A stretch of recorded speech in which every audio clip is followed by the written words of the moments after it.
Aloha, I'm Michaelle Edwards. I am the inventor of the YogAlign method of yoga, which is a fusion of natural yoga positions fused with self-guided bodywork. And I'm here today to talk about why YogAlign is all about working on posture rather than trying to get into poses. Now we do use yoga poses or asana in YogAlign, but we make sure that they simulate how you actually use your body in real life. And one of the big pictures of this whole idea that I want to explain today is that we used to think the world was flat, and a lot of people didn't believe the world was round. And I think that there's a lot of misconception in the same way going with the human body. Like, we use terms like straighten your spine, flatten your back, but we also do things like try to lean over with our knees straight in yoga. And actually, this goes against the way we're actually designed to move. So the human body is not made of straight lines, and we're not stacked up on our bones. Our bones are actually strung. If these skeleton, if it didn't have these little metal pieces holding these bones together, the skeleton would fall on the floor.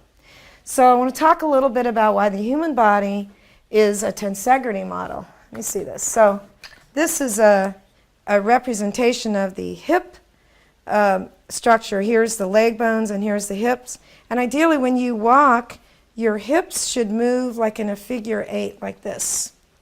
Well, if you're trying to keep your back flat and your knees straight, you wind up having to really tighten your abs to do that. In order to get your knees straight, as you lean over, your belly gets tighter. And if your belly is tight, then when you walk, you're not going to have that figure 8 movement of your hips, which means they could wear out, because then the head of the femur wouldn't rotate in the hip socket naturally and glide. So what we do in YogAlign is we make sure that we're not overriding these natural tensegrity forces. Let me see the other model here. So the human body is more like this structure, the dowels being the bones and these black things being the ligaments, the tendons, the muscles. So ideally, you should kind of float inside your body. And so the human spine is like a big dynamic rod, but it's also a spring.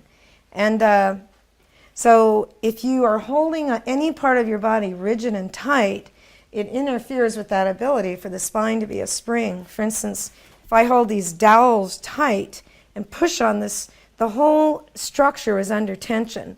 Whereas if I don't, then there's like a free feeling, kind of a floating. And that's what we do with the YogAlign method. Is we show you how to get rid of unnecessary tension in your body that you've put there from doing compartmentalized exercises or from trying to hold your belly in, or just because we've all sat in chairs, which tends to shorten the front of the body.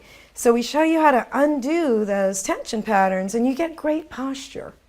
And when we have aligned posture, the joints work better. There's not a lot of pain or tension in the body, because you don't have parts of your body trying to do jobs that they're not designed to do. For instance, if the front of the body is short, the head goes forward, which means all the muscles back here are going to be strained and stretched out. And so you don't fix that by trying to shorten the body more in an effort to stretch out the tension in the back. So I'm going to show with Keenan here. Why don't you come in here?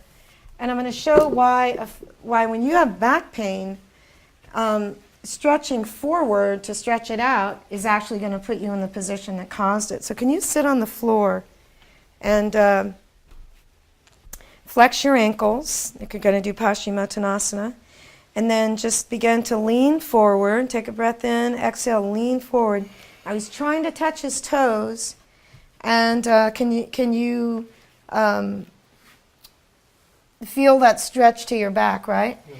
Now that stretch to your back, go ahead and come out of it. I don't want to leave him here long, because in the YogAlign method, we don't ask you to do that. We would have you, actually, go ahead and come up to standing. We would have you do more breathing exercises that would lengthen and lift your body and stretch the forces that have shortened and strengthen the ones in the back here. So if you do the one, Keenan, like this, the glider, where you're going to bend this right knee and then just bring your arms back like that in a V shape and point that toe.